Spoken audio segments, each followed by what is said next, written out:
Boa tarde. Boa tarde. Estamos aqui com a professora Célia Marques Teles, professor emérito da Universidade Federal da Bahia,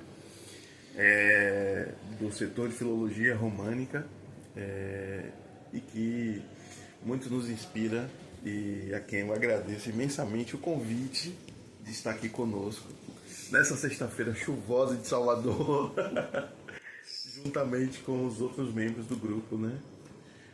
Isabelle Bastos, João Gabriel, Hugo Leonardo Pires Corrêa e eu, Ari Sacramento, professor, né, de Paleografia Ecdótica aqui do Estúdio de Letras. Então, para começar, novamente agradecer a professora e dizer que a gente está muito feliz com essa chance, né, de conversar com a senhora para conhecer um pouco mais dessa coleção Santo Amaro, que esse conjunto documental tem movimentado agora as pesquisas no CIB-UFBA, que fica ali na Biblioteca Reitor Macedo Costa, sob a coordenação de Maria Alice, e que vai ser objeto de investigação da pesquisa que a gente está desenvolvendo agora mais recentemente. Mas o fato é que nem tudo começou agora, né? Isso começou há muitos anos e a gente quer saber questões relativas a essa coleção, mas também com a própria experiência, né? Então, a primeira pergunta que eu faço à senhora é como foi o encontro da senhora com as letras e de que modo o interesse pela paleografia apareceu, né? Em 1962 eu fiz vestibular para letras. Eu não ia fazer letras, todo mundo sabe disso, não é segredo nenhum. Eu estava me preparando para fazer o exame do Itamaraty e letras era o caminho para eu estudar mais de uma língua estrangeira. Eu tinha que saber pelo menos 3 línguas estrangeiras. E aí fiquei. Só que no terceiro ano eu me deparei com um senhor chamado Newton Vasco da Gama. E eu me apaixonei pela filologia. Daí em diante eu não fiz mais nada. Aí nesse mesmo ano quando recebi a chamada de fazer o exame, porque o exame estava marcado para 1964, depois mesmo do movimento de deposição do governo brasileiro, etc. E aí eu cheguei, fiz um documento para o departamento, porque na época isso era regido pelo Departamento de Cultura da Universidade, para o chefe do departamento, para dizer que eu não ia mais prestar o exame. No dia do exame, o examinador do Itamaraty liga para mim perguntando, querendo saber qual foi a razão disso. Eu disse que eu tinha feito o exame de letras e que eu tinha feito a opção para fazer o curso de letras. Só isso. Aí a minha assinatura definitiva do curso de letras se dá exatamente no terceiro ano de faculdade, quando eu encontrei Newton Vasco da Gama. Porque é a forma, você o conheceu sem dar aulas, mas a forma como ele dava aulas, a forma como ele atendia a gente. Ele, depois da aula, sentava-se às vezes numa mesa e dava a aula toda de novo. Nós tínhamos uma colega, não vou dizer o nome, que reclamava com ele toda vez que tinha prova. As provas eram numa sala grande, nós tínhamos cerca de 90 alunos em 3 turmas. E ele entrava na sala e começava a falar com os estudantes, acabava ensinando a questão, e os estudantes não entendiam que ele estava ensinando a questão. O senhor vai fazer o favor de sair fora, que você está ensinando para os estudantes. Isso abriu para mim um outro caminho na faculdade, uma outra visão de ver os estudantes. E a forma como ele nos levava a fazer as coisas. Nós éramos intermediários dos estudantes. Os estudantes queriam fazer perguntas ou qualquer coisa, ele mandava que fizesse para nós. Só que nós tínhamos que estudar a pergunta para responder ao estudante antes de dizer a ele o que ele ia responder. Então, foi uma forma diferente que eu aprendi de estudar. Você conhece o estudante, você vai ao estudante. Nesse mesmo ano, acho que foi o último ano que teve, porque logo depois foi mudado. O último ano de Neolatinas foi o que eu fiz. No 4º ano, já no terceiro, é isso mesmo. Nesse ano havia mudado todo o curso de letras. Em vez de ter os 3 cursos, já eram cursos de letras vernáculas, com inglês, com francês, nas línguas anglo-germânicas, nas línguas neolatinas e grego e latino, então as clássicas. porque isso vai gerar exatamente com a reforma os novos departamentos. Então vocês veem que o curso é todo misturado, é uma história. E nas férias, vários estudantes foram fazer segunda época e ele dava aula durante as férias para esses estudantes. Gostar de trabalhar. Não, ele não gostava de trabalhar, ele gostava da filologia românica. Ele gostava do que fazia. Ele gostava de pegar um documento e ler o documento, de dizer a você o que é que tinha no documento, mas fazia você ler primeiro. Não é sem razão que vocês leem primeiro. Eu não sei se o método é certo ou errado, mas pelo menos o estudante não vai para a aula olhando para o céu. A menos que ele não tenha lido nada, aí eu não tenho culpa. É exatamente isso que eu penso, que se você leu, tudo bem, você pode ler, tudo bem. Não leu, você vai para lá, mas sabe que vai ter que prestar atenção a tudo e vai ter que responder também. Sim, certamente. Então, essa é a resposta como eu cheguei em letras. E a paleografia na Universidade Federal da Bahia? Eu disse isso já num trabalho que está publicado, que é naquela segundo volume do Paleografia e as Interfaces, em que a Alice me pediu que eu fizesse isso. O professor Vasco sempre deu paleografia, porque quando ele foi fazer o curso, os 2 cursos na França, o primeiro, sobretudo, ele teve aula no Collège de France. Não, École Pratique, tem que substituir. École Pratique de Haute Étude. E nessa escola ele foi aluno de Boutier. E Boutier é um filólogo romanista. Ele foi aluno também de eu me esqueci o nome dele, não vou dizer o nome errado, não me lembro quem era ele, que era também professor de paleografia, na época que se chamava de edição de textos. E trouxe da França documentos em 15 e 16, dos quais eu editei um e Teresa editou o outro. Ele me deu já em 64 para eu fazer isto, para eu trabalhar. Meu trabalho final de letras, que eu fiz bacharelado, foi a leitura da parte mais chata, que eu posso dizer, desculpem dizer assim, do documento, que eram as tábuas solares quadrienais. Só tinha número. E aí, vocês já viram que o problema não era eu saber o que estava lendo, era eu ler certo a sequência de números, porque eu estava publicando aquilo. Então, esse foi o meu trabalho final. E ele dava aulas de paleografia. O curso de filologia românica durava um ano inteiro. Nós tínhamos 3 aulas na semana, segundas, quartas e sextas, 1 hora de aula, então são 3 horas na semana, mas essa é 1 hora, de 2 às 3. E essa aula era proveitosa nesse sentido, porque no primeiro semestre ele dava o curso teórico, todo que ele tinha que dar, o que ele achava que devia dar naquele ano, e no segundo semestre nós íamos a parte prática, só que não era só em documentos de português.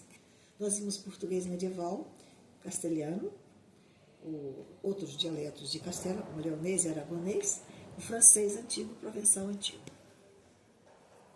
E com isso ele começou a preparar os alunos que estavam fazendo o curso nesse tipo de trabalho. Aí nasce o curso. E ele era, nessa época, já professor de paleografia na Escola de Biblioteconomia, que tinha um curso de paleografia para bibliotecários, que hoje ele é superficial, ele é só para informação, mas que os estudantes tinham que saber, porque, na realidade, o bibliotecário tem que saber letra antiga, sim, tem que saber o conhecimento disso, mas a mudança da perspectiva pragmática de um curso tira essa parte de fundamentação, que é objetiva. Enquanto você não sabe, você só lê. Quando você começa a aprender o que é, você vê o trabalho que deu. E como é, nós tínhamos um aluno ontem que disse que a aula de ontem ela ia mudar a direção do trabalho dela. Porque ela já sabia tudo que não podia. Ela não sabia o que ia fazer, mas tinha tudo que ela não ia fazer, ela já sabia. É o que vale, né? É o que vale. Mas é exatamente. Você tem que saber o que você não quer. Mas o que você vai querer, a vida vai lhe dizendo dia a dia. E com isso ele dava, assim nasceu a paleografia. Ele era professor de paleografia na faculdade da Escola de Biblioteconomia. Por isso, quando ele aposentou-se pela primeira vez, ele voltou para o departamento de fundamentos, porque ele era professor de paleografia. E ele o foi até 75. Ele começa lá, logo depois que ele vem da França, ele assume a disciplina de paleografia e vai até o final, porque ele aposentou-se como professor de letras. Aposentou-se da segunda vez como professor de letras, mas como que nós recebemos de biblioteconomia com a reforma dos cursos, porque todas as disciplinas que eram dadas por letras passaram na reforma para o Instituto de Letras, para a criação do Instituto de Letras. Não é, dava-se aula em cada lugar. Então, a paleografia também nasce aí. Agora, esse trabalho é importante para vocês verem. Claro. E ele está no repositório. A segunda pergunta é, para você, qual é a relação entre paleografia e filologia? Aparentemente não. Para um leigo, o que é que tem a ver uma coisa com outra?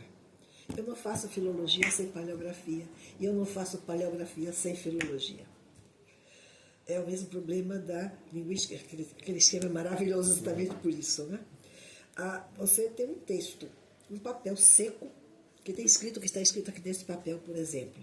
Não é nada mais além disso.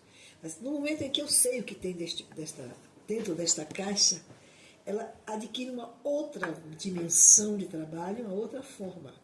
E é isso que a gente faz. O primeiro trabalho num texto é você ler o texto. Texto antigo, paleografia. Texto moderno, paleografia. Por quê? Porque a paleografia ensina a técnica de você ler. Como você lê. Você não vai ler tudo de vez. Eu sempre disse a eles todos o quê? Não entendeu a palavra, pula, deixa o buraco, faz uma interrogação e passa para a seguinte. 3 linhas abaixo, a palavra está lá clara, pronta, você já viu o que é aquilo. É ou não é? Com certeza. E isso foi ele que ensinou. Quer dizer, você não pode ler de vez. E um professor de paleografia não corrige uma prova pelo que não foi lido. Corrige pela proporção do que foi lido. Porque você não pode ler tudo. Uma hora de prova, você não faz nada. A dimensão é muito difícil. A gente aprende isso com o tempo. Ela tem que ser feita porque você tem que ter um parâmetro para medir a capacidade dos alunos. Então, quem erra menos tem a melhor nota. Quem erra mais tem a pior nota. Mas pode ser que a pior nota seja do melhor aluno. Porque ele não sabe ainda administrar o tempo. E a paleografia tem isso. Agora, o que é que auxilia a paleografia? A filologia. Você não pode ler um trabalho, um texto. Hoje em dia é muito difícil para os estudantes lerem os textos em espanhol, os textos em francês e os textos em occitano, ou seja, no provençal antigo. Por quê? Porque é preciso ter um conhecimento da língua que você vai, não saber a língua, mas ter um conhecimento da estrutura da língua para que você possa entender o que está escrito, para que você possa detectar se é aquilo mesmo, procurar saber por que não é. E isso acontece demais. Latim, por exemplo, é um problema para isso, por causa das terminações, e que todas elas são o Raul, que eu digo agora, quando ele vai ter que ler uma coisa com terminação, como ele teve que verificar o que significavam aquelas formas de letras modificadas e que eram formas desinenciais dentro de um critério muito comum. Então, isso tudo depende da língua. E você só tem a língua antiga pela filologia. E isso nos leva à linguística histórica. Você só faz linguística histórica se você tiver documentos. Porque na fase antiga de todas as línguas, não havia escrita. Não é escrita. Não havia, sempre ela foi oral. Mas você não tinha um registro do oral. Vocês estão agora registrando o oral. O oral tem falhas, o oral tem tudo isso. E essas falhas importam e são interessantes. E você vai para a língua antiga, você só tem ela escrita. Então você tem que decifrar aquela escrita e transcrever aquela escrita. Por isso, esses são os verbos próprios para a operação. A decifração e a transcrição. Senão você vai dizer que você traduziu, como muita gente diz. E não é. Mirando o desafio implicado, né? Pois é. Professora, Pensando ainda dentro dessa pergunta, sempre eu venho da história. Então, quando eu vejo filologia, primeiro momento eu tenho um susto, porque eu não consigo definir diretamente o que seria filologia. Tipo, conceitualmente, e eu vejo tantas definições diferentes ao mesmo tempo que Olha, é se muito você quiser aberto. muita definição, eu queria empresto daqui a 2 minutos, quando pudermos sair daqui, um livro, acho que está aí a cópia, nem sei se está aí, mas eu depois lhe dou o célebre Introdução à Filologia Românica, ou Filologia Românica, do meu amigo, nosso colega, que já falecido, de São Paulo, em que ele dá uma lição maravilhosa, técnica, de grande conhecimento, de erudição do que é filologia. E eu vou lhe dizer, você termina o capítulo e não sabe o que é. Essa é a pergunta. Como a senhora definiria o que é filologia? Olha, a filologia é mais simples. Pela etimologia, é o amigo do texto. Filó, logos. Porque você precisa. O texto para nós não é um simples papel escrito. O menor papel que você encontra na rua, você tem vontade de olhar para ver o que é. Não é por isso mesmo, quer dizer, ele é importante. Um papel velho e sujo é muitíssimo importante. Porque o papel velho geralmente tem uma coisa escrita. Então você entendeu agora o que é. Mas você pode ter diversas. Você pega o Talevini, por exemplo, diz que você tem uma filologia italiana, uma filologia francesa, uma filologia inglesa, uma filologia alemã. Porque cada língua vai ter, inclusive, determinadas específicas paramétricas para você ler aquela língua na fase antiga e na fase moderna. Agora, a primeira coisa, você tem que ter um input daquela língua que lhe permita entender, pelo menos, que aquilo é. Você olhar para um texto e dizer, não, isso não é português, mas também não é espanhol. Provavelmente vai ser galego. Não sei se foi clara para você o que é, né? Eu não disse o que era, mas você acha que você tem um livro de... Tem, sim. Não é o nome dele? Bruno Baceto. Bruno Baceto. O livro de Baceto Cheguei a ler um pouco. a primeiro, você até chega ao fim, você realmente... Mas é porque ele dá uma aula de erudição. Você sabe tudo e ele só pode ter aquela aula. Ele é um discípulo de Maurer e de Salom.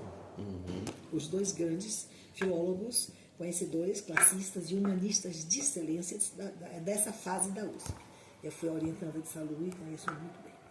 A terceira pergunta é como se deu o encontro com os documentos da coleção Santa Amaro? Esse primeiro momento, a senhora viu esses documentos, como eles estavam, qual o processo? A vontade foi sair, deixar lá tudo lá e mandar tocar fogo. Eu confesso, quando eu desci e vi aquilo, eu fiquei horrorizada. Não sei, a data depois eu vou verificar para dar aproximadamente. Depois que a faculdade de filosofia, que nós todos funcionávamos, a faculdade de filosofia, desde os anos 40, ela funcionava no antigo prédio que foi no Instituto Normal e que ainda existe hoje, está lá em Nazaré, tocou fogo no fundo, mas não tocou fogo na frente, mas queimou todo.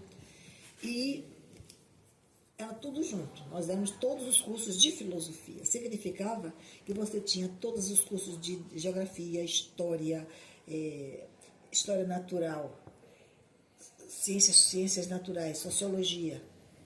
Tinha letras, tinha jornalismo e tinha outras coisas mais que eu não me lembro. Era tanta coisa, mas tinha tudo isso junto. Era uma série, tinha um conselho departamental, a mesa era quase 2 vezes essa. Porque as cadeiras eram enormes, né? As cadeiras eram de braço muito grandes. E a mesa era grande, numa sala comprida, e todo o conselho departamental, todos os departamentos. Aí nós ficamos com 4 e agora não temos nenhum, graças a Deus, porque está com outra administração. Muda completamente, ela não é mais seccionada, mas ela passa a ser centralizada. E quando a filosofia sai, letras e educação ficaram no prédio, dividiram o prédio. Letras ficou com a educação ficou com a parte principal da frente, ficou com alguma coisa no fundo, ficou com a lateral, e nós ficamos com uma parte com o prédio de aulas, as salas, nós usávamos tanto educação como letras, ficamos com as gabinetes dos professores que eram neste prédio, eram 2 ou 3 somente, o nosso era o nosso de Judite Grossman, e tinha mais alguém que tinha uma sala também lá. Mas o resto lá embaixo era todo de educação, os gabinetes todos da parte de educação eram lá. E na lateral também. A Luiz Angélico tinha uma na lateral. E o professor Barros, o professor Antônio Barros, que era de literatura brasileira, um dia subiu, chegou na sala, encontrou-se com o professor Vasco na faculdade e disse a ele que tinha uns papéis velhos que ele viu lá na biblioteca, no depósito, que podiam ser do interesse dele. O professor Vasco Sumilha, porque ele subiu as escadas, chamou, estávamos eu, Tereza, somente, ele disse que, olha, eu vou lá embaixo falar queria que um de vocês fossem comigo, eu vou lá embaixo ver Barros, que ele tem umas coisas lá que diz que podem interessar, mas para não dizer que eu não quero nada, vou ver. Mas é uma coisa que, se você ver aquilo, é lixo. Era assim, entrada da biblioteca, você não conhecia a biblioteca de letras, ela ficava no subsolo, a biblioteca tinha um salão no térreo enorme, aquele prédio de Nazaré todo, de frente a fundo, do fundo era a biblioteca, o salão da biblioteca. E embaixo correspondia exatamente ao depósito de livros, quer dizer, o depósito circulante de livros. Mas tinha outros depósitos de revistas, tinha um depósito de outros papéis, de livros velhos, coisas assim. Ficavam todos no subsolo. Num desses subsolos, o primeiro, o segundo, tinha lá, Barros estava lá mexendo nos papéis para ver o que ele queria, uns livros velhos também que estavam jogando fora. E nós fomos ver esses papéis. Eles estavam, alguns amassados, feitos uns maços amarrados de cordão, sem nada, você não dizia nada o que era. E a maior parte espalhada, que é o célebre maço 1. O maço 1, vocês já disseram que não tem nada com nada, mas não pode ter. Então, a vontade que você tem mesmo, como ser humano, vendo um lixo, é deixar o lixo lá. Mas eram papéis velhos. Aí o professor Vasco pega um papel e faz. Isso são documentos que parecem ser daqui do Recôncavo. Ele não sabia, a gente nem sabia, só podia ler o que era. Dizia lá, Santa Marta, nesta cidade de Santa Marta da Purificação, do Urubu de Cima, que neste dia de tanto, tem alguma coisa com isso. O que é que faz? Ele mandou providenciar umas caixas, botou esses documentos na caixa, arrumados maços, e uma caixa só para os soltos, e levou, não deixou botar dentro da sala dele. A nossa sala é enorme, nós tínhamos uma sala grande que ficavam todos nós, e na frente tinha um gabinete dele, que era a sala dele e a sala de aula, e tinha um corredor de entrada. Ele mandou providenciar um estante, mandou botar os documentos nessas caixas não, ainda não era nada disso. Na primeira parte, era para descarte. A gente conseguiu caixa no mercado, no supermercado. Ele conseguiu, a gente, quer dizer, ele. E botar, pelo menos ali, o que estava solto. E os maços arrumados assim, separados, deixar ali para tomar um ar, para depois verificar. Com o tempo, a Albertina formou-se. A Albertina vai trabalhar, ela veio trabalhar como monitora de paleografia para ele. Ela trabalhava com ele no curso de biblioteconomia, já depois de formada, e tinha conseguido um estágio na biblioteca. Ele, depois de algum tempo, esse estágio foi transformado em contrato, e ele conseguiu que ela fosse para a Biblioteca de Letras. Uma vez que ela chegou na Biblioteca de Letras, trabalhando na biblioteca, na seção de revistas, de periódicos, esses papéis foram parar nessas caixas na seção de periódicos. Vejam bem, nessas caixas na seção de periódicos. Quer dizer, elas estavam apenas... O que nós fizemos foi apanhar, juntar o que foi possível e deixar lá, porque cada um de nós estava fazendo alguma coisa. Nessa época, eu estava fazendo mestrado em Ciências Sociais. Tereza estava fazendo mestrado em Ciências Sociais, que ela abandonou, depois voltou. Eu fiz o primeiro, ela só fez o segundo. Ninguém podia fazer isso. A Albertina não era funcionária da biblioteca. Ela trabalhava como bibliotecária, ela conseguiu com a bibliotecária que ela, pelo menos algum dia, algum tempo, pudesse trabalhar nesse material que estava na biblioteca. E aí eu comecei a trabalhar com ela. Eu já ajudava o professor Vasco, eu já estava formada. Isso em que ano, mais ou menos, professora? Eu já era professora, eu entrei em 70. Isso não, isso foi... Olha, Albertina formou-se em 72. Isso está entre 73, 74, 75. Tem que verificar a data de mudança da Faculdade de Filosofia. Porque essa é a data ad hoc, que, digamos, nós chamamos isso, vocês chamam a história, né? Ad hoc, de onde parte. Quer dizer, o último momento que eu posso localizar é esta data, que é a mudança da Faculdade de Filosofia, que vai ocasionar que esses documentos sejam largados lá em letras que não prestavam mais para ninguém. Mas podiam ser de história. O desmembramento foi em 68. Hein? Desmembramento. Desmembramento, mas não, o desmembramento não significou que ele saiu. Ele sai depois de em 70, 72, por aí. Não sei exatamente. É quando a filosofia, o desmembramento começa depois do parecer Sucupira. A primeira reforma de letras é de 63. A Antônia Evelina, por exemplo, eu fui do curso de letras neolatinas, elas já foram do curso de vernáculas com alguma coisa. Denise foi vernáculas com alemão. Eu me lembro bem que o Denise era alemão.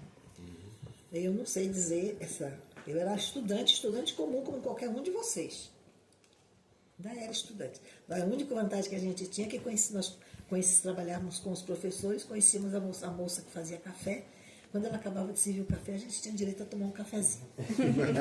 Eu não esqueço disso. A gente descia pela escada do fundo, saía bem na copa, ela ia ter um cafezinho, a gente tomava um cafezinho.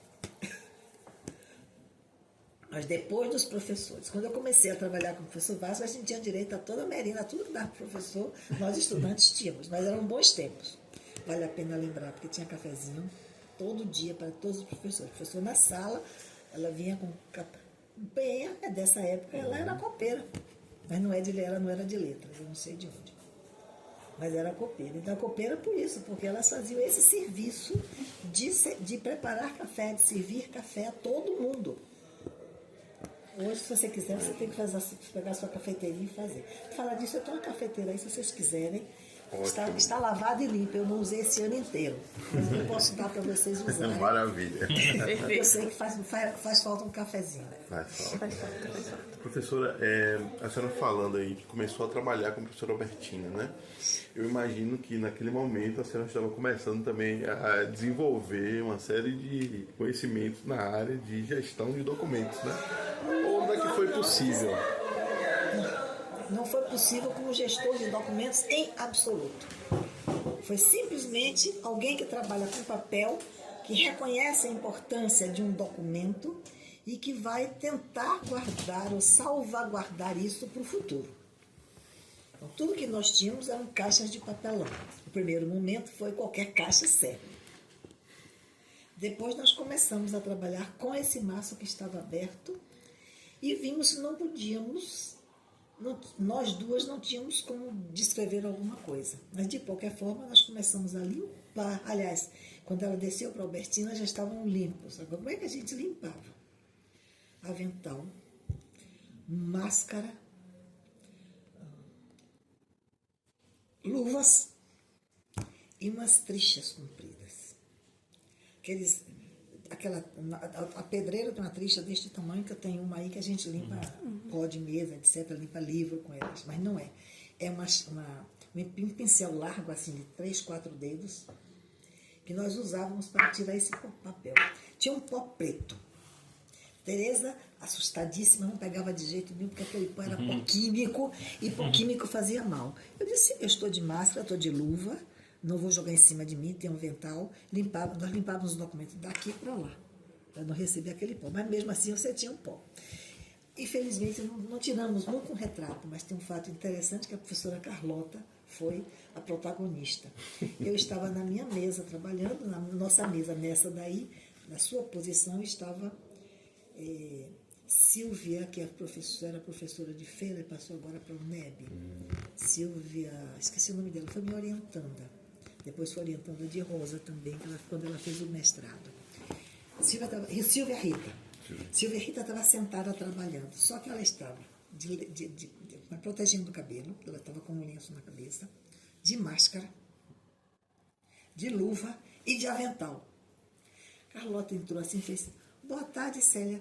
eu estou querendo falar com a Silvia, cadê ela? Eu disse a ela, você está fazendo o quê? Foi muito interessante, você está fazendo o quê? Então, você vê que tem histórias hilárias desse tipo de coisa que foram do dia a dia da pesquisa, né? Aí Silvia pediu licença, foi falar, deixou a luva, tirou a máscara e foi falar com a professora Carlota. Mas eu não sei se ela se lembra disso, mas ela é bem capaz de lembrar, porque Carlota tinha uma memória muito boa. Não sei como está ela agora. Quem mais assim participou desse primeiro momento? Eu posso Silvia dizer. Rita. Silvia Rita foi uma das bolsistas. Hilda, que você conheceu, Hildinha. Hilda Ferreira. Hilda Ferreira. Hildinha, porque nós tínhamos duas Hildas. Uma era enorme, grandona, Hilda, que vocês conheceram, Hilda Mitai. E a outra era Hildinha, que era Hildinha pequenininha, toda magrinha. A diferença, não é Hildinha, não é Hilda não, é Hildinha. Você lembra disso? Lembro. E nós ficávamos na sala onde hoje era a biblioteca. Eu, a Hilda e a Albertina. A nossa sala era aquela. E com isso foram os primeiros. Nós não eram bolsistas, eles eram monitores. Como apareceram esses monitores? Aí tem um período grande, isso já é nos anos, começando dos anos 80. O professor Vasco viaja em 79 para a França, vai fazer o doutorado, a Albertina faz um doutorado d'État e ele vai fazer o doutorado, não, fazia ciclo e foi candidato a um doutorado d'État. E quando voltam em 83. Nesse meio tempo passam-se todas estas coisas. Em 81 para 82, o professor Cláudio Veiga, que era diretor, nos mandou chamar, imagina, mandou chamar minha Tereza, ou mandou chamar a Tereza especificamente, porque era a responsável por nós todos, que era a professora mais velha, e para dizer que tinha, imagina, que ele chamou para dizer que tinha chegado nos documentos da reitoria e que ele estava sugerindo que nós fizéssemos um pedido para o CNPq para ver se conseguimos uma ajuda para o trabalho. Os trabalhos estavam fora do nosso gabinete, a direção já sabia, todos sabiam que nós estávamos trabalhando com esses papéis velhos. Nós estávamos arrumando em caixas arquivo e em envelopes pardos. Cada vez que a gente conseguia não arrumar um documento, mas juntar uma série de documentos, por isso é que os documentos estão quase que alguns deles numerados página por página, porque a gente não sabia o que é que era. Nem se fosse, tivemos uma reunião para discutir, para ver. Nós vamos arrumar depois que limparmos todo, depois que a gente arrumar todo, ou vamos começar arrumando? A melhor forma era começar arrumando. Depois antes de você arrumar esse livro todo aqui, a gente estava de qualquer jeito. Naquele primeiro dia foi, bota de qualquer jeito, não foi assim? Por quê? Porque de qualquer jeito, depois a gente arruma. Mas se eu ficar querendo arrumar de vez, você não arruma coisa nenhuma. Hoje você olha e você vê aqueles de sociolinguística estão ali. Os outros dicionários não sei o que estão ali. Os de literatura estão lá em cima. Aquilo ali é a literatura. As revistas devem estar ali, estavam ali atrás, devem estar ali atrás. As revistas estão quase todas por trás. Então, foi uma forma de se botar. Mas até hoje, nós não arrumamos as revistas. Ninguém tem tempo de arrumar revista, gente. É preciso de um batalhão. E foi assim que a gente arrumou. Quer dizer, a arrumação foi para limpar, depois de limpos, arrumar e guardar. Como é que a gente começou a trabalhar com os estudantes? Quando o Arlete e Mônica foram fazer mestrado. Mônica foi bolsista. Eu tenho essas relações todas nesse mesmo trabalho que eu fiz para... Risonete me pediu que eu fizesse um trabalho para pesquisa, e eu tenho inclusive o nome de todos eles, quem trabalhou durante o período. A maioria dos nossos estudantes eram estudantes, Hildinha foi estudante de biblioteconomia. Porque nós estávamos trabalhando com problemas de biblioteconomia e conversávamos, às vezes, com a professora de arquívola, que era a professora Maria José. Nós tínhamos, que são as relações que a gente tinha, não tínhamos nada, mas pelo menos eu lhes digo, foi mal feito, foi. Eu faria hoje do mesmo jeito, faria, porque se você for começar pelo fim, você não começa um trabalho. Não é por outra razão. Você primeiro tem que saber o que é que tem dentro de uma caixa para saber o que é que vai fazer com ela. Senão você não desarruma aquela caixa e não arruma nada. Então, o princípio foi esse princípio lógico de qualquer organização. Você desarruma para poder arrumar. Então, Então nós começamos a arrumar desse jeito, agrupando o que era possível. Quando tinha uma data, quando não tinha. Tanto que as datas, o tombamento tem essa função. Ele foi tombado por documento que a gente conseguiu identificar nesse primeiro maço, que era totalmente sem, não tinha, não sei nem como era que termo dizer, mas eram papéis soltos, não tinham conexão nenhuma. O cronológico nos deu as conexões. O trabalho de Mônica e o trabalho de Arlete só podiam ser feitos depois do cronológico, porque é pelo cronológico, isso nós tivemos, com o dinheiro do CNPq, nós compramos 2 arquivos de revistas, aquele arquivo horizontal, que você põe ficha por ficha. Não existe mais, que o computador tirou isso. Mas isso, nós tínhamos 2 arquivos desse, e deram para fazer tudo isso. Do primeiro ao último, do número 1 ao 3000 e não sei quanto. Eu tenho isso aí escrito quanto foi. E nós começamos a arrumar. Era aquele gaveteiro que fica... Aquele gaveteiro que você vê assim, puxa e põe na frente. Eu sei qual é. Ele está aí por aí ainda? Não, porque ele estragou. Ele veio de lá, de Nazaré, estava aí, a gente usava aí, mas com o tempo, com essa salitre daqui de Undina, eles estragam muito. Muita coisa que se estragou por isso, porque aquilo não era plástico, era metal. E ele começa a enferrujar. Eles começaram a enferrujar dos lados, em si. Como ficaram os fichários que estavam aqui, que a gente não conseguia mais abrir no final. Quando eu joguei fora, eu não conseguia mais abrir nenhum. Eu abri de chave de fenda. Quando eu abri para tirar as coisas de dentro, porque tinha fichas dentro. Fez da chave de fenda o pé de cabra. Pé de cabra. Não tinha. Trouxe a maior chave de fenda de casa aí consegui, porque a chave não funcionava mais na fenda. Eu tenho todas essas chaves aí. Para meu azar, que eu não sei de onde são. Quem foi que perguntou outro dia, que eu acho que foi Cristina. Essas chaves, eu não sei nem de onde são. As que estão numeradas eram dos fichários, dos arquivos que foram para lá. Mas eles também tiveram que arrombar, porque aqui nada de metal funciona. E a de madeira apodrece.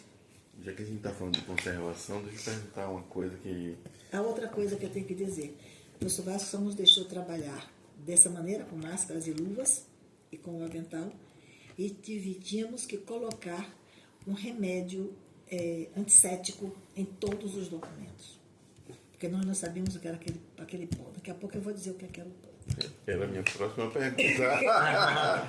O que era esse pó preto de que a professora Tereza tinha receio? Tinha receio. Vocês não podem... A gente não está pegando no pó. Botando o pó para lá, bem para longe, depois vinha, puxava o pó, botava num apanhadorzinho de lixo, jogava fora. Ninguém pegava no pó. Ninguém teve nada com isso. O pó é uma história muito engraçada. Vou contar, quando chegar lá eu digo o caso. Mas eu vou dizer, porque é muito engraçado. Faz parte da história dele, esse pó. Por isso que eu tenho que contar bem, quer dizer, como é que limpava. Com essa coisa, depois passava assim, e aí jogava, já tinha uma não sei se ainda vendem, mas se comprava um apanhador que não tinha cabo, ele era de cabinho pequeno, então um apanhador desse servia para tirar o pó de cima da mesa, e depois deixar a mesa limpa. É um trabalho chato, né? Mas nós fomos muito bem. Nós ganhamos, nessa ocasião, o reitor da universidade era o Dr. Lafayette Pondé. Isso é depois de 75. Aí já posso dizer outra data que é bem clara. Porque em 75 nós fizemos uma pesquisa em Maragogipe e para aprender a fazer inquérito de campo. Na realidade foi para saber o que era fazer dialetologia de campo. E trouxemos uma série de material de barro. E da casa de farinha, o moço estava fazendo para uma casa de farinha, o que outro dia o homem chamou também de alguidar, uma peça de barro deste tamanho, parecendo um prato enorme de barro, desta grossura assim, com a beiço deste tamanho. E nessa ocasião, isso ficava na entrada, as panelas grandes, e isso ficavam bem na entrada das nossas salas. E o doutor Lafayette entrou, perguntou o que era, o professor Vasco explicou, e nos chamou para dizer como era o nome daquela peça. Eu disse alguidar. Ele disse, não pode ser alguidar, porque alguidar é o que vocês conhecem como alguidar, que parece a diferença entre alguidar e tacho, é que o tacho, a frigideira, é que o tacho não tem asa, a frigideira tem uma coisinha de uma alcinha, a frigideira de barro, e a outra mais rasa, mais baixa, era chamada de alguidar. E eles chamavam aquilo de arguidar. Ele era muito, muito interessante. E como é que o senhor mede? Ele metia o dedo assim, ó. É assim, ó. Como é que o senhor sabe como é que mede? É assim, ó. Metia o dedo no barro e dizia que se ficasse até aqui estava bom.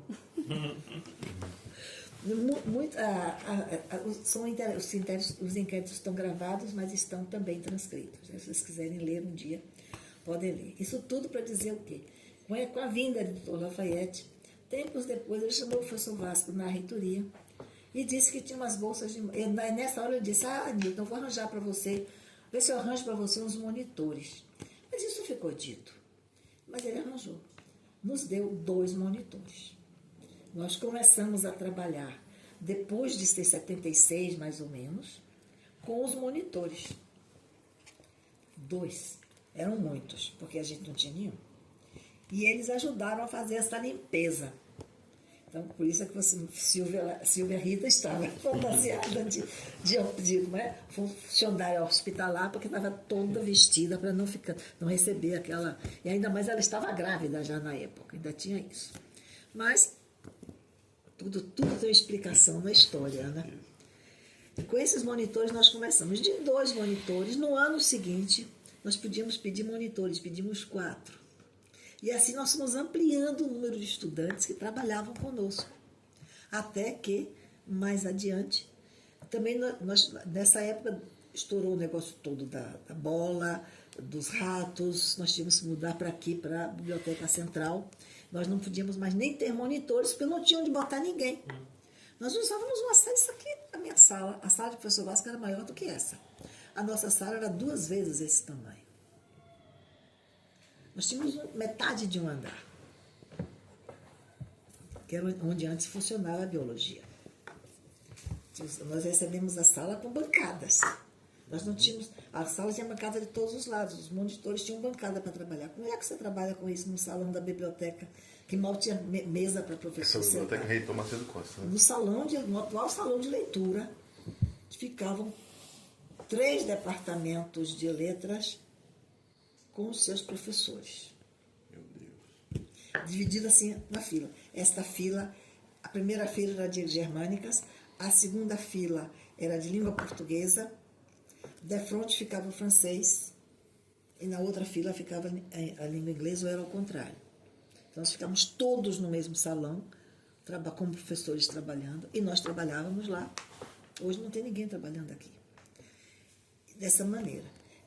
Perdemos os bolsistas que estavam conosco, terminaram, e não tínhamos como pedir.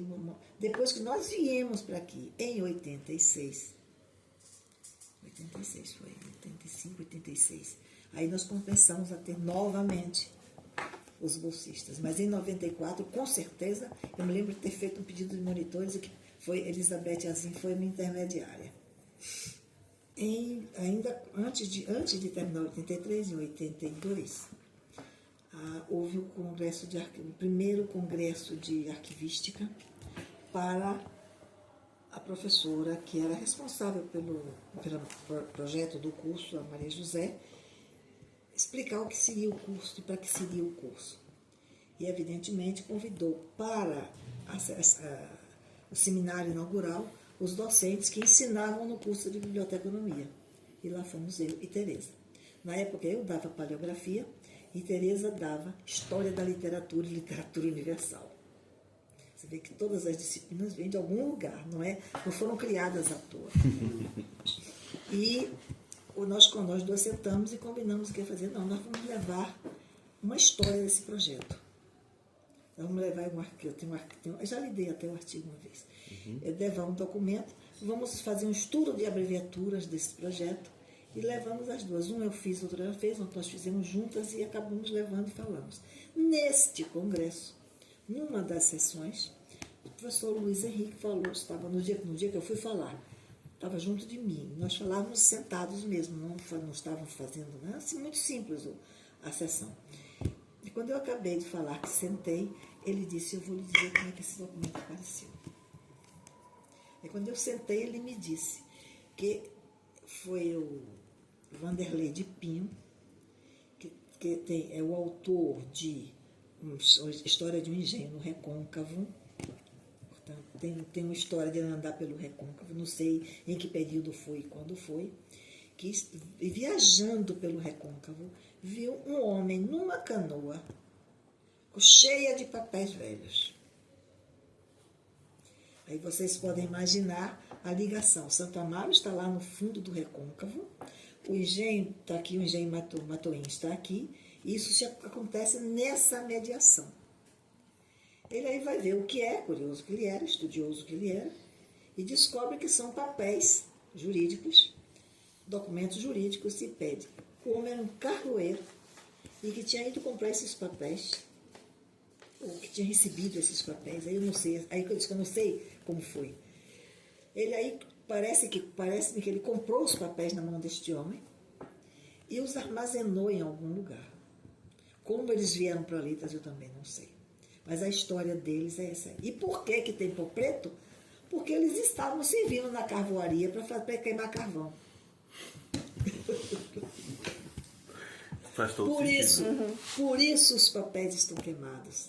Por isso aquele pó preto, porque a carvoaria tem um pó preto. E elas sedimentavam naqueles papéis. Elas deviam estar depositadas na carvoaria. Como ele chegou até Letras, eu até hoje não sei.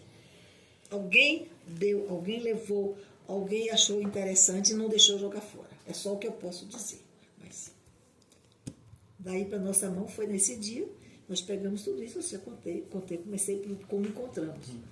A história foi para contar por que tinha pó preto. Era pó de carvão, e nós rimos. Aí nós rimos muito, porque aquele medo todo não tinha razão nenhuma de ser. Aquilo era a coisa mais simples. Era depósito de pó do carvoaria. E ajudou a conter a umidade. Mas você vê, não é? E você vê que eles não estão muito mal. Alguns estão. Nós já um pacote desse aqui podia ser jogado fora. Porque eles estavam, além de dobrados, colados. Você não faz nada com papel molhado e colado.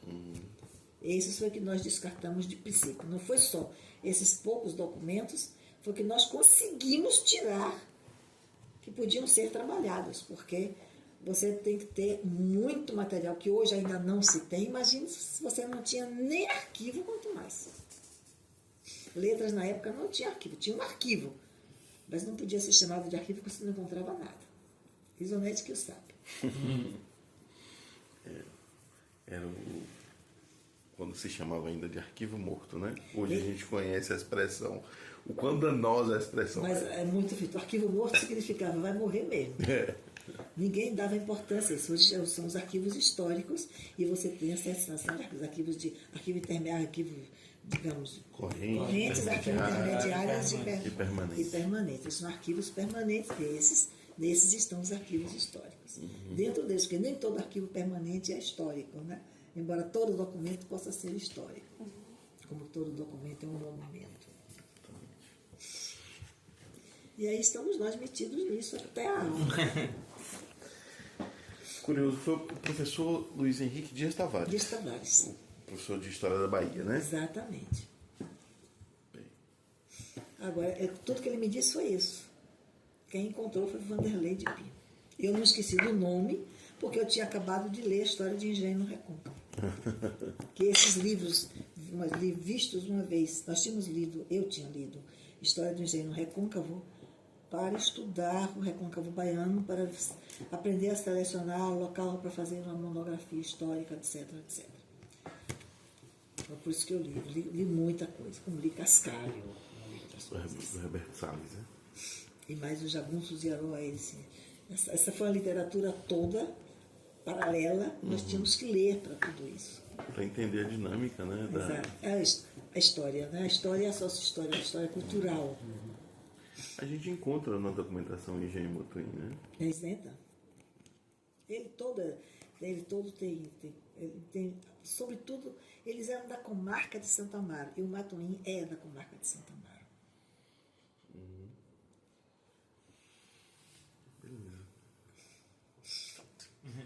A próxima questão seria quais métodos técnicos técnicos e filológicos foram usados para datar e contextualizar os manuscritos nos casos de lacunas textuais ou perdas de suporte? Lacunas textuais e perda de suporte não coube a nós fazermos, porque quem fez, por acaso, foram os que editaram. As poucas pessoas que editaram. E quando nós dávamos aos estudantes de paleografia para um documento, nós já escolhíamos um documento melhor que não tivesse nada disso. Porque não era, nós partimos do princípio que esse não era um problema para o professor de paleografia, porque é um problema de restauro e isso não cabia a letras fazer.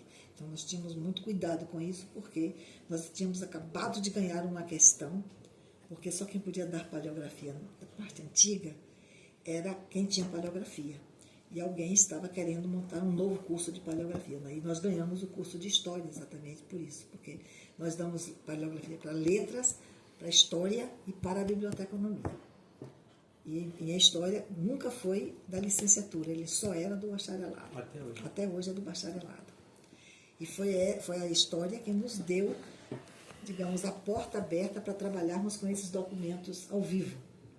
Porque com o curso de História, e isso já é nos anos 80 praticamente, na metade dos anos 80, nós tínhamos um material ao vivo para fazer com que os estudantes trabalhassem. Porque para a letra medieval era mais importante e para a biblioteconomia era uma função, uma visão geral do que é o livro manuscrito. Que era a complementação da história do livro, que era dada por Embaçaí.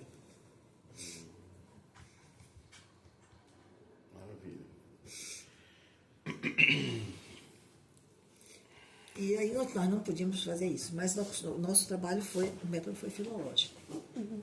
Então nós tentamos, na filologia os documentos são datados pela data do documento. E aí nós verificávamos tanto que todos os documentos, quando vocês abriam cada um deles, tinha um papelzinho dentro com a data. O primeiro trabalho era verificar se tinha uma data no documento. Então botava aquela data, um papelzinho escrito junto do documento na pasta. E depois nós tentávamos entender por algum lugar que documento era aquele. E aí como fazíamos uma minuta, uma coisa qualquer de protocolo. Mas aquilo não quer dizer nada, era apenas um título dado inicialmente para um papel solto. Sim. E aí aquela técnica que é reticências, a frase, reticências, pronto. Quer dizer, aquela técnica de datar o incipit. O método foi esse, porque o nosso trabalho era de filólogo, não era de bibliotecário. A bibliotecária era a Albertina, e foi ela quem deu a cronologia, a parte toda de indexação coordenada, que aí nós usamos em Arthur de Sales. Para lá não tínhamos, só tínhamos duas coordenadas, tombamento e cronológico, que era tudo que nós podíamos ter.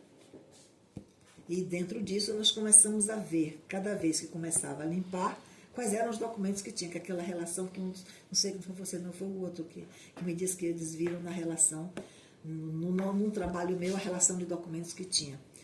Era visto pelos estudantes, tinha um papel que eles anotavam, todo tipo de documento que encontravam. Tinha que anotar. Porque não é trabalho para um só. É um trabalho difícil. Eu sei o que é, mas vou perguntar à senhora para a senhora explicar para mais pessoas. Mas muitos documentos estão com mês em algarismo romano. A senhora explica um pouco o que é. Pela simples razão que nós éramos de filologia, nós não usávamos a numeração lógica digital que está se usando hoje, de dígitos. Então, nós sabíamos que de 1 a 12, todo mundo sabia ler aqueles números. E por isso, não foi outra razão, era a razão só de conhecimento. Depois disso, você vê que a partir daí nós estamos usando a numeração digital. Portanto, eu só uso a numeração digital quando estou fazendo documento. Porque você não escreve 6 de fevereiro, 06, você escreve 6 de fevereiro. Mas se você botar digitalmente, faz 06, 02. É um problema de escrita. E a tentativa de começar a ler esses documentos foi casual, com o que ia acontecendo. Nós se lia somente para saber o que era, identificava e guardava. Quando alguém queria ler, mas não, que tem muito papel para ler. Maços de papel. Imagino. Alguns estão completos, os que foram editados por Mônica estão bem completos, todos os inventários de bens que foram relacionados por Arlete também estão completos. Agora, o trabalho de Mônica é mais pé no chão. Mônica tem um trabalho incrível. Quando ela trabalhou com o Arthur de Sales, ela conseguiu registrar, ler e fichar, quer dizer, fazer a triagem e fichar 1.000 e tantas revistas no ano. Daquelas revistas horrorosas. Tinha agremiações, né? Literárias do início do século XX. 1.000 e tantas. Um trabalho de fôlego. Mônica foi quem mais trabalhou nisso. Ela tinha muito, muito mesmo. Depois ela trabalhou muito tempo no Mosteiro de São Bento. Saiu há pouco tempo. Beleza. Então, seguindo para a próxima pergunta. Os documentos notariais são relevantes para a pesquisa em linguística histórica? De que maneira? Toda a relevância. E eu vou responder a você a mesma coisa que eu respondi há alguns anos ao professor Espina. A crítica textual, durante muito tempo, isso eu vou dizer a vocês, não disse isso aí que ele sabia, ela é essencialmente literária, de documentos literários. Mas ao mesmo tempo, durante muito tempo, já no final do século XIX e todo o século XX, especialmente para os filólogos, começaram a ser editados documentos históricos. As mais perfeitas edições desses documentos são de Ramón Menéndez Pidal. Toda a documentação da história da língua espanhola está editada na Espanha por ele, por alunos deles, ou por alguém que está ligado às escolas de filologia. Bem, na Espanha tem faculdade de filologia, né? Para Gáudio de Ariadne. Saiu feliz da vida que tinha entrado na faculdade de filologia. Mas o documento histórico é um documento. Primeiro, ele tem um formato, ele tem uma estrutura física mais ou menos semelhante com protocolo de dispositivo e escatocolo. E eles têm documentos dentro de documentos, o que é muito mais difícil de você ver. E eles trazem, como eles não são feitos por estudiosos, por literatos, não são feitos como obra literária, isto é, como obra de ficção, com preocupação com a língua padrão, com a divulgação da cultura, eles são documentos do dia a dia, dentro dos fóruns. São feitos por escrivãos comuns ainda hoje. E aí você encontra todos os problemas de fala desses escrivãos transcritos. Os primeiros escrivãos que vieram, que funcionaram aqui na Bahia, e você de história pode me ajudar, eram todos portugueses. Eram todos formados nas escolas de aprender em Portugal. E trouxeram para aqui o método e a letra. O documento do tombo, os primeiros documentos do livro do tombo, estão escritos em bastarda italiana, que era a letra de uma das escolas de ensinar a escrever em Portugal. Isso quem diz é o Marim Martínez. E aí você tem, esses documentos fazem parte, quem identificou o conteúdo disso foram Carla e... o nome dela? Vicente, agora é o primeiro nome dela, não me lembro. Também não lembro. Vicente. Foi quem leu o final do livro 3 todo. E Flávia. E Flávia. Elas viram, porque trabalharam com esses documentos especificamente, e Flávia editou parte desses documentos, que era uma letra muito, muito antiga. Evidentemente, é aquela letra que você vê no final do século XV, princípio do século XVI, em documentos. Uma letra de tipo italiano, que era ensinada e era mais fácil de ler, não tinha nenhum problema com aquela escrita horrorosa, que nem o diabo lê, né? A encadeada da escrita espanhola. É por isso que a primeira coisa é isso, você tem que ver a importância. E qual é a língua que está nesses textos? Daí vem para o nosso problema atual, que é o texto, não pelo texto, mas pelo que ele diz. Então, quando eu tenho um documento desse, nós tivemos que saber por que essa letra vai ser diferente, porque a partir do terceiro scriptor, ele vai ser de uma letra já cursiva do século XVII, do século XVIII. Então, por que que mudou? Por que que não continuou? Porque com certeza eram mais velhos aqueles escrivãos. É a única hipótese, porque é a letra que era ensinada no século XVI. Eu estou com um documento de 1703. Então, eles deviam ser pessoas de mais idade que tinham aprendido a escrever daquela maneira e que hoje ninguém mais lê, mais escreve daquele jeito. Então, e aí, esses documentos trazem na sua escrita não só formas do cotidiano, como formas grafadas, no caso específico do livro do tombo, por exemplo, por determinação jurídica, ele devia ser feito por 2 escrivãos. Você acha que vocês 2 juntos, vocês vão escrever como? Um dita e o outro escreve. E vocês trocam de lugar. Então, você dita hoje, você vai ditar amanhã. Então, a letra vai diferir por isso e os erros vão diferir por isso. Mas o conhecimento de língua de vocês 2 é o mesmo. Então, se eu digo uma coisa que é fatiota, você não sabe o que é, mas você disse que você vai escrever fatiota. E fatiota não tem nada a ver com fatiota. Você sabe o que é? É fateozinho. E fateozinho. Ou talvez ele tivesse visto escrito e não entendeu o que era fateozinho. O tipo da grafia F-A-T-E-O-S-I-M é muito parecido com F-A-T-I-O-T-A. Então ele leu fatiota, dito fatiota, ele escreveu fatiota. E era fateose, que é enfiteuse. Então você vê que a importância é isso. Quer dizer, quando você encontra a palavra dessa, você escreve como encontra. Como encontra. Depois você e Ari vão sentar juntos e tentar entender o que é. Porque se você ficar querendo saber naquela hora, o resto do tempo não vai dar para você ler o livro, o documento todo.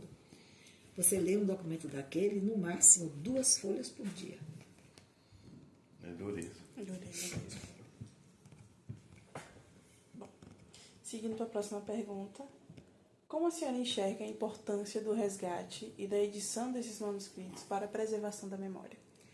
Primeiro porque o papel, apesar de tudo, é muito mais perene do que a mídia atual, a mídia digital.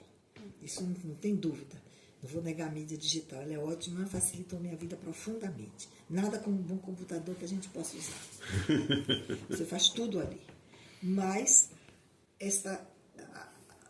você faz nisso, o exemplo é nosso. Tudo que nós fizemos já no computador para os documentos de Santo Amaro, nós perdemos. Por quê? Quando o computador, nós estamos na universidade, nós tínhamos uma máquina, me esqueci o nome dela, das mais antigas, já era uma máquina do Windows,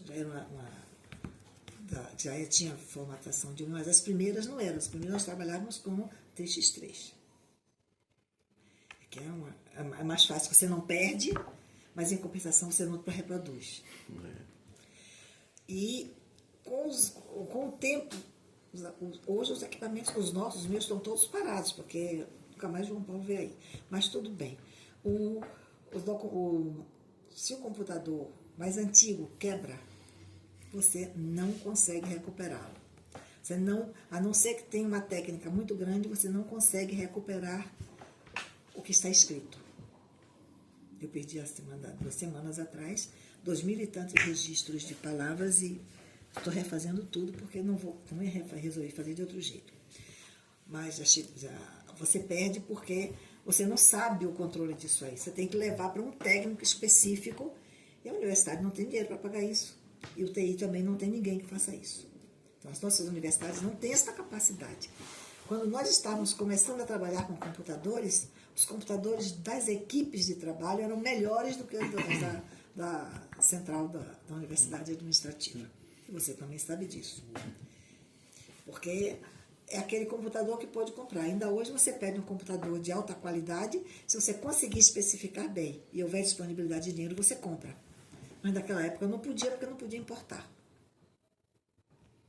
Então tudo isso dificulta. Nós perdemos.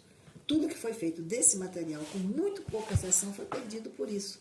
Quando o computador morreu, desculpe a expressão, mas ele morreu, ninguém podia recuperar. Depois vieram os disquetes e depois vieram os HDs externos, e aí facilitou muito a vida, e depois veio a capacidade de o próprio computador recuperar essas informações que vocês fizeram e recuperaram toda a obra de Arthur de Sales. Mas desse daí, infelizmente, nós não temos eu não encontrei nada até agora, a não ser o que foi feito depois. Foram perdidos, o HD foi embora. Só tinha um HD. Eles não duravam mais de 2 anos. Era difícil mesmo. Facilitava o trabalho, mas não tinha como guardar. É uma pena. É uma pena. Mas, em compensação, de vez em quando a gente tem memória, e aí resolve.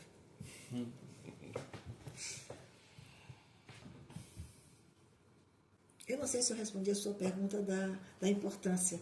É porque nós vamos trabalhar com o bruto, com a matéria, com o suporte do que vai dar elementos para você fazer a linguística histórica e para você estudar a cultura e tudo mais.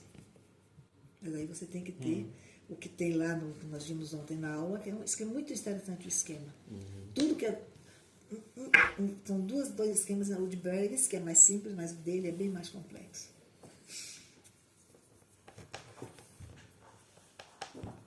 Temos algumas perguntas aí. Vamos fazendo na ordem que a gente... Não tem importância, eu respondo o que eu puder, souber responder, respondo tudo. É só no digital, que eu tenho uma apresentação que a senhora fez do PowerPoint sobre esse acervo na biblioteca. A senhora me mandou, vou até compartilhar depois, que é a sua apresentação no evento da CIB. A senhora mandou para mim. Você conseguiu no digital, a senhora conseguiu guardar algo que a senhora fez há um tempo atrás, né? A apresentação de PowerPoint, a senhora me mandou. A apresentação sobre o arquivo de Santa Marta. Aí eu não tenho isso. Tem papel escrito. Puxando esse gancho, porque a gente já começou a falar de coisas digitais e arquivos e afins. Com a experiência da senhora já trabalhando com diversos arquivos históricos, tanto com a coleção Santa Mara como os documentos de Arthur de Sales, como esse trabalho de transcrição, de leitura desses textos impactam os próprios arquivos em si? Porque, em certa medida, esse trabalho de leitura também é uma forma de conservação desses arquivos? Contanto que você guarde todo o papel, consiga guardar. Nós temos uma colega, a professora Eneida, dizia que ela pensou que com o computador nós fôssemos trabalhar menos com papel. Mas o que ela viu é que os papéis aumentaram. E é verdade. Porque você não pode guardar, como isso começou a provar que não é perene, o papel é perene. O papel não vai. O Chartier diz que a máquina, os CDs têm um prazo. O que mais dura são os CDs, eles têm prazos. Mas o papel está aí há mais de 1000 anos. É uma frase dele, é muito interessante. Quando você faz uma transcrição, você escreve. Você escreve, você está transferindo algo que você... Eu não sei ler aquele documento, vou começar por aí. O documento, para mim, é uma letra escrita que eu não sei ler. Você tem a prática, você lê e me dá o documento escrito. Esse documento escrito vale com esse aqui, mas só vale para a Ari que sabe fazer as duas coisas. Está entendendo o que é? À medida que você transcreve, você vai permitir que outras pessoas tenham acesso àquela informação. Mas só aquele que conhece a leitura do documento pode falar da veracidade daquilo. É preciso ter muito cuidado. E a melhor transcrição é ipsis literis, quer dizer, letra por letra, tal qual está no texto. Depois vocês fazem o que quiserem. Por quê? Esta edição conservadora vai permitir que amanhã você faça qualquer coisa com aquele texto. Se você faz o que eu fiz eu parti para a edição da minha tese de doutorado, de um texto, do mesmo texto que eu já havia feito a transcrição paleográfica mesmo. Mas eu disse isso está publicado já o artigo por Eliana. Eu hoje não faria a edição crítica do texto. Eu teria feito uma edição face a face, o facsímile e o texto. E, se possível, porque isso eu posso combinar um dia, se eu pudesse, com a cópia de Greenwich. Então, a vantagem da leitura é que você facilita o acesso àquela letra alguém que não tem a prática de leitura. E daí você, dando uma boa transcrição, você permite ao historiador fazer uma leitura modernizada, que ele não quer saber nada daquela, só quer saber a história, só quer saber o conteúdo do documento, a veracidade do fato em si, do fato histórico. Mas o linguista quer saber a língua. Que língua era essa? O que é que se escrevia naquele tempo? Como entender que alguém escreva ciência com SC? Porque se você não sabe, vai escrever ciência com todos os SCs, né? Você tem CC. Ou então tudo com S. Vai só sobrar com C cedilha o tempo todo. São coisas desse tipo. Quer dizer, o profissional de letras, o linguista, o filólogo de letras, aprende a guardar o texto como ele está escrito, até com a pontuação. Não há pontuação. Então, eu e Risonete temos um trabalho sobre pontuação. A América tem um trabalho que é muito interessante, um livro publicado sobre pontuação, que é a dissertação de mestrado dele. Porque a pontuação é uma coisa muito moderna. Aí você diz, não se separa, todos nós, professor de português, não se separa o sujeito do predicado. Quem disse que não separa? Se a escrita é retórica, separa.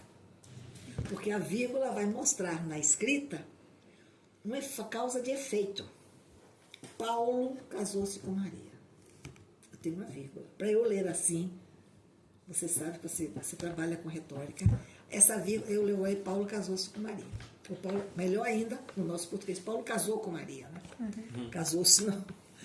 Ninguém usa. Mas a escrita mostra o seu nível de letramento e mostra que é o escritor, quem escreve, o scriptor, e nós usamos a palavra latina para evitar escrevente, amanuense, copista, escrivão. Então, é uma palavra neutra, em qualquer língua você vai usar, e é muito mais simples. Dona Ângela não gostava, me disse a mim na apresentação, eu não gosto de scriptor. Mas é a mais clara, porque eu não tenho copista todo o tempo, eu tenho amanuense, eu tenho escrivão, eu tenho os escreventes. Escrevente quer dizer aquele que escreve, eu sou escrevente como você é. Eu sou scriptor como você é, daquele documento. Se eu escrevi, você tem na minha mão. É terminológico, né? Não é da exatamente. cultura, vamos dizer assim. Quando você tem vê um texto que fala no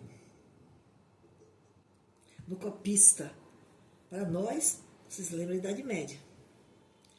Mas se eu falar, como é o nome do egípcio que copiava? Tem muita gente que diz, e eu digo, não pode ser. Esta palavra significa que é um escrivão do Egito. Agora, a palavra sumiu da família. Não me ocorre agora.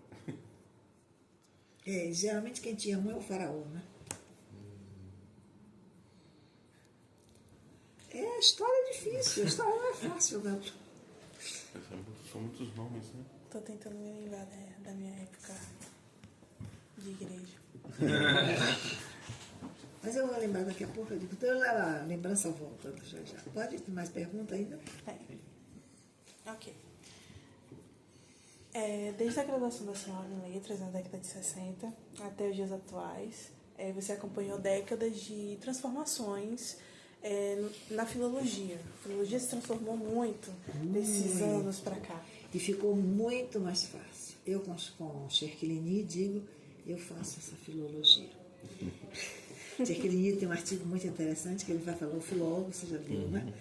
E aí, no fim, me perdoe, mas eu sou esse filólogo. É o filólogo que vê aquilo tudo. Ele não sabe aquilo, ele não é um especialista, ele não é um multi-especialista. Mas ele, pelo menos, quando ele diz uma coisa, ele tem aquele conhecimento para dizer o que ele está dizendo. Isso muda muito. Quando nós aprendemos isso, nós aprendemos a transcrever um texto e editar um texto. Até os anos 50, as edições de texto no Brasil eram todas modernizadas. A própria Comissão de Machado de Assis moderniza o texto de Machado de Assis. Agora, eu acho que não, mas moderniza. Todos modernizam o texto. Esqueci agora o nome dela, que fez a Marlene, fez uma edição de Clarice Lispector e modernizou o texto. Pode ser. O texto que vai para a mídia tem que ser um texto fácil, um texto palatável. Você não faz uma edição crítica para a mídia. Você faz um texto transcrito numa linguagem corrente. Você, inclusive, pode fazer a tradução intralingual de um texto como a carta de caminha, para que todos possam entender o que tem naquela carta. Mas ela é pontual, ela não serve para um estudo linguístico. Essa é a grande diferença, a grande boom da filologia da segunda metade do século XX, que vai conservar o texto como documento para todos. Quer dizer, se você faz uma boa leitura, todos podem se aproveitar dela. Ela tem que saber por que ela é feita desse jeito. Me parece que o que muda é que agora a gente tem que fazer mais coisas, né? Na direção de Eneida. Parece que modernizar o texto diretamente, como faziam os filólogos até É muito 50, mais fácil. muito mais fácil. E aí qualquer coisa, não, mas eu modernizei o texto. Exato. Agora a gente precisa fazer uma edição ipsis literis e depois fazer um estudo que atualize e que justifique as escolhas de modernização. Vai depender da sua função de edição. Porque quando você pega, você não faz edição genética. Sim. Isso é o grande erro. Não se faz uma edição genética. Você faz um estudo genético do texto que ninguém lê.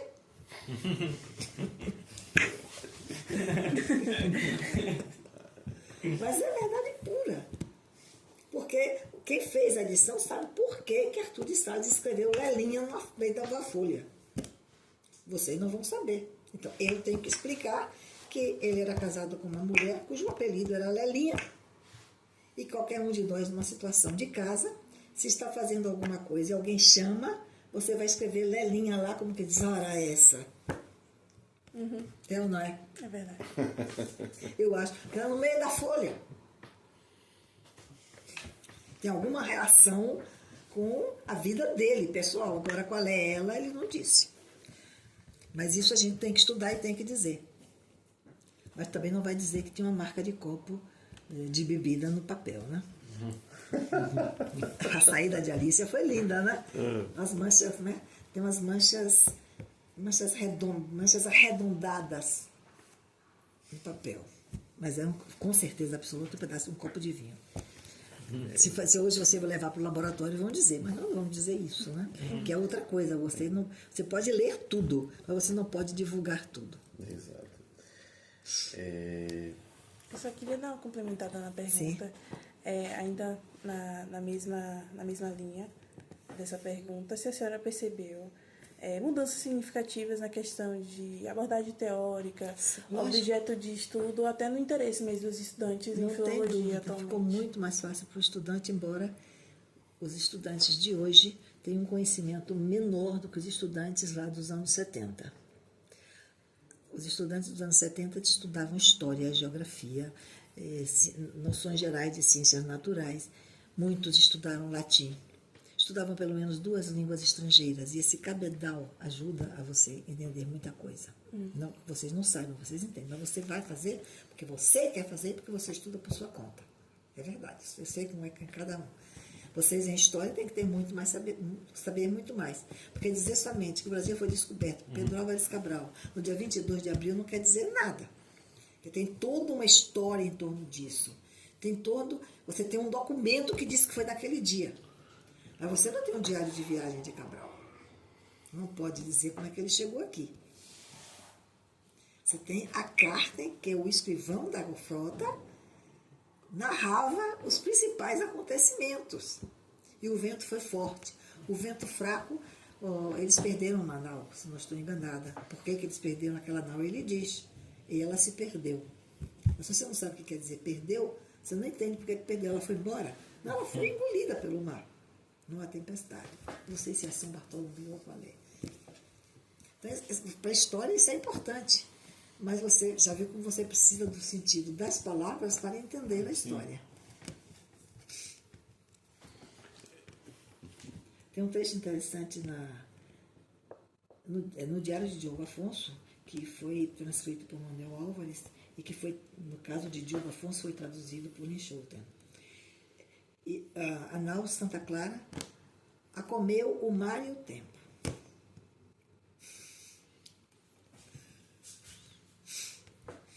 Aí eu vejo que tem um rebuscamento sintático. Né? Nós estamos no século XVI. Então esses textos, embora pudessem ser lidos como textos de marinharia, não era lá qualquer... Não, porque eles eram obrigados a saber, eles eram escrivãos e tinham que ter, como o caso de Caminha, mas todos que escreviam tinham que saber ler, escrever e contar. Não sabiam latim, mas sabiam ler, escrever e contar. Os pilotos sabiam. Então, se perdeu no mar e o tempo, bem perto de determinado lugar onde eles estavam, todos tinham que tomar cuidado, porque para não acontecer o que aconteceu com a nau Santa Clara, que foi tragada pelo mar. O mar e o tempo, que a comeu o mar e o tempo. Quer dizer, no temporal, o mar estava... São frágeis, esses barcos são muito frágeis. São pequenos e frágeis, eles não são grandes. Que loucura, né? Se atirar no Sim, oceano. Dessa forma. Novamente, porque a importância da língua, você conhecer a língua para entender um texto. Temos mais 2 perguntas. Então, uma pergunta elaborada por Bel que está do meu lado, mas que eu vou ler. Pra Bel não ficar perguntando tudo. Que conselhos a senhora daria para os jovens pesquisadores, no caso nós, que desejam seguir a carreira acadêmica na área de filologia?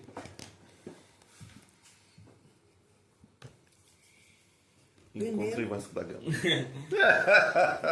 Primeira coisa, amar o que faz.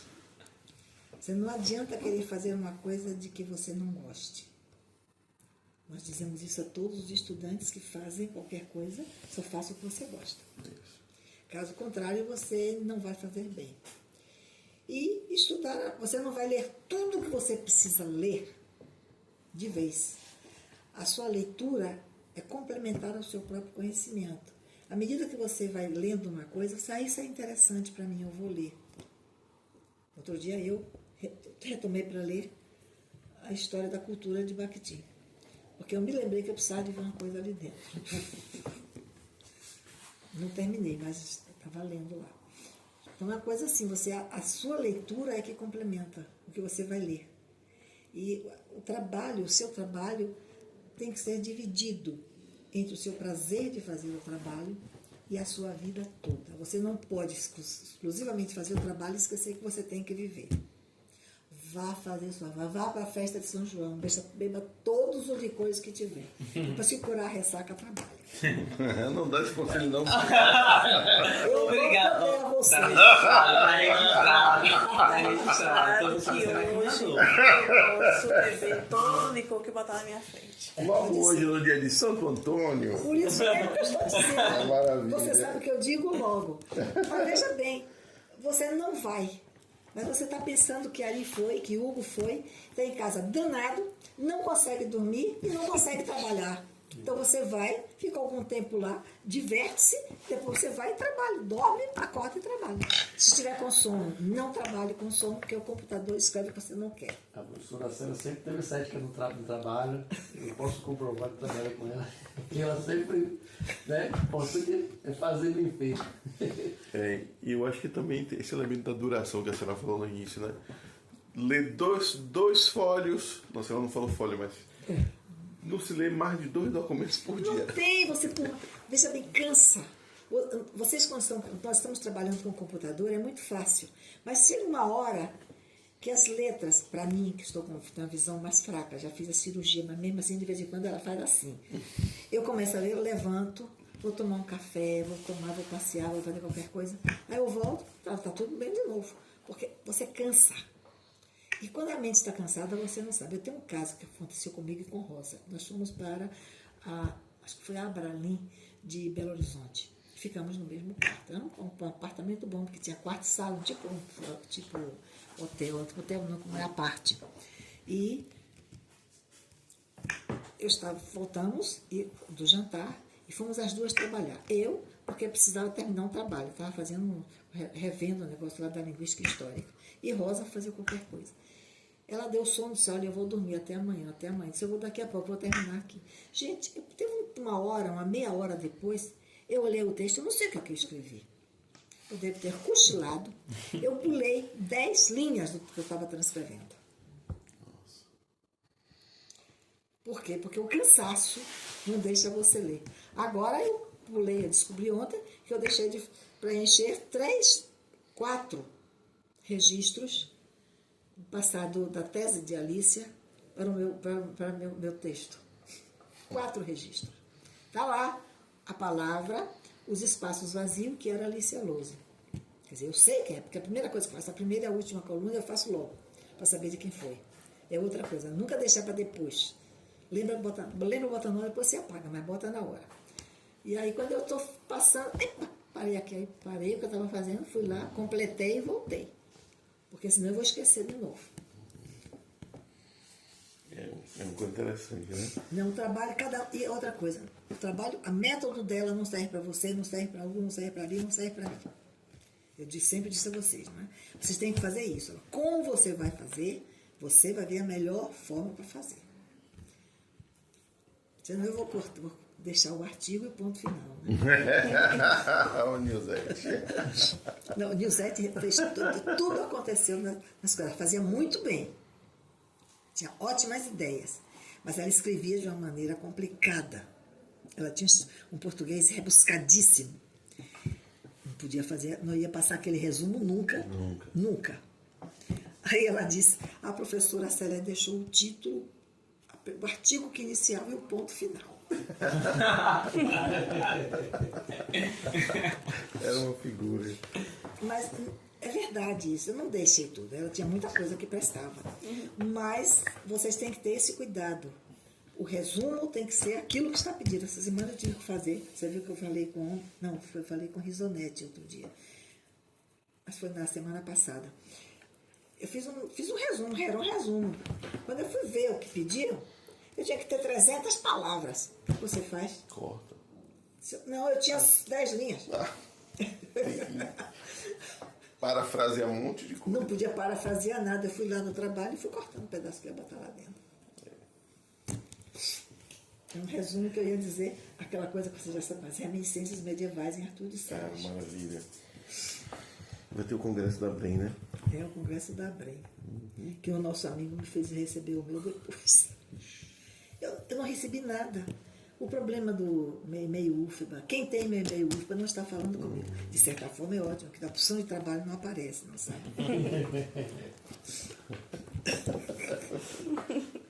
O cemitério era um e-mail conhecido. Todo mundo conhecia. Eu já... Não, esse aí está preso ainda. Eu tenho que ir lá resolver isso, porque o meu GovBR está me cobrando que eu resolva isso. Tem que 2 coisas, resolver isso lá, mas eu vou mandar apagar ele. Por telefone é mais rápido. Não consegui, que a danada da mulher daí não conseguiu me entender. No dia que eu falei, quem estava lá devia ser uma estagiária nova, não conseguia fazer nada do que eu falava, então desisti. Aí eu tenho que fazer lá e tenho que ir na administração fazer a correção. Beleza.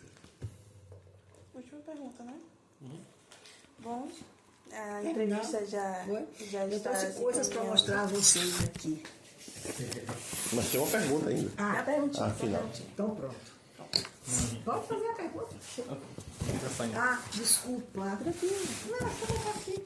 Pronto, aqui. Para a senhora, como os documentos presentes na coleção podem auxiliar na reconstrução da história dos povos marginalizados?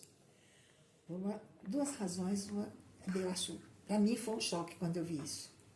Quando você tem um testamento, um inventário, os escravos são, discursivamente, eles são colocados abaixo dos bois. Você pode ver muito bem a animalização com que os escravizados eram considerados.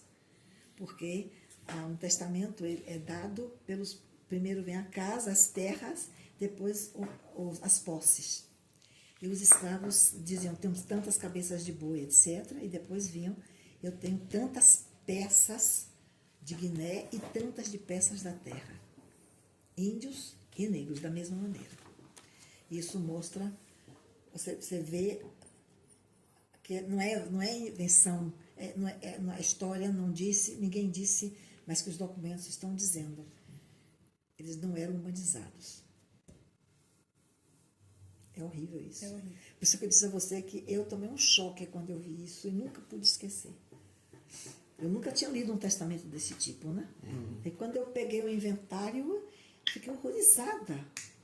Porque diz quantas cabeças de gado tem, discrimina o gado. E depois diz quantas peças de escravo. Então, você acredita que a ordem em que aparecem os elementos, ela é preceptiva? Existe uma... Existe uma ordem de valor, porque eles primeiro dizem até a casa, o terreno, a casa, e depois vem os bens materiais menores, a alfaia, as rendas, as coisas, vem no fim. Mas essa parte que é posse de dinheiro, que vale dinheiro, quer dizer, tem valor de venda mais alto, essa parte toda vem aí dita. Entendi. Como tem muito claramente, você consegue descrever quem é casado e quem não é casada. Fulano de tal, digamos, Maria da Silva, viúva que era do seu marido fulano de tal. Viúva só pode ser do seu marido, né? Ou então você consegue Dona Maria da Silva, mulher que era de fulano de tal. Uma coisa é você ser determinada como viúva e outra coisa é você ser determinada como mulher. Tem os mesmos direitos, mas você sabe por aí qual é a situação social da mulher. Eu, pelo menos, achei que era pelo discurso. Nos registros de nascimento que a gente analisou, né? Ele está observando para fazer estudo antroponímico, a gente encontra uma situação parecida, que é a mulher, quando ela é casada, ela aparece então listado e tal, e tá tudo certinho. Mas quando a mulher não é casada com o pai da criança, ele não aparece como pai nos registros. A gente só sabe que ele é o pai porque tem um sobrenome dele. Mas o filho é dela.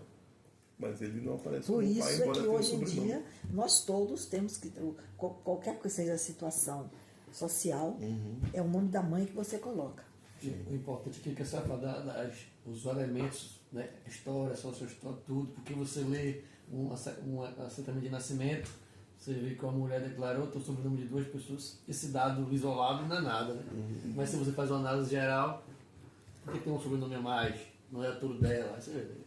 E como é que o percebe. nome dele aparece antes do nome dela? Isso. Então tudo isso você vai montando, né? Minha mãe, filha do meu avô com a minha avó, era Oliveira Marques. Os meus tios que eu conheci, filhos da segunda mulher de meu avô, que ele não era casado com ela, e que foi a nossa avó, são Marques de Souza Marques. Não, tem outro nome, não é? Marques, não sei o que lá, esqueci agora. O Marques veio no segundo, Marques da Silva. Tá me lembrando qual era o nome, o sobrenome dela, Marques da Silva. Então, irmãos, um como o outro. Mas são situações que marcam esta, digamos, característica que o assentamento do nome permite você ver, se você conhece a situação. Aí vem um problema situacional que eu disse ontem. Então, você tem que conhecer. Na história, isso é muito difícil. A gente aprende aos poucos e aos trancos e barrancos. É o eu, Emanuel Álvares e Álvares Fernandes. Esse eu me deu muito trabalho. Um roteiro não é escrito na segunda pessoa. Ele é dirigido ele é de quem escreve para quem ouve, para o destinatário. Então, na segunda pessoa. E aí, em determinado lugar, tem eu, Emanuel Álvares e Álvares Fernandes. Alguém leu, eu, Emanuel Álvares. Não, Emanuel Álvares não é eu. E não era. Eu, Emanuel Álvares, são 3 pessoas. O eu não sei quem era. Provavelmente é o Diogo Afonso. Que é a pessoa que não está que está na cena. Não, é a pessoa que está escrevendo o diário. que isso é do diário dele ainda. Né? Agora, eu não posso dizer isso porque eu não sou historiador, eu não tenho documento para dizer isso, mas eu sei que Diogo Afonso antecede Manuel Álvares. E os diários têm nome próprio e têm assentamento. Os roteiros não têm nome próprio. Um copia do outro. Então, você pega o roteiro que eu fiz, digamos, dos anos 50, de 50 até hoje, tem uma mudança muito grande. Você vai pegar o meu e vai acrescentar as coisas novas todas que você viu. Então, eles não têm, o eu não é o eu que escreve. É problema de Bárbara, que fez o eu, que Suzana pega. Tomara que você não perca o seu eu nesse trabalho todo. Então, outro dia viu o texto dela, me lembrei disso. Que ela fez um trabalho sobre o eu nos documentos. E analisando o eu como persona. E, no final de contas, você sabe ainda quem é você. Até foi muito leve a arguição dela.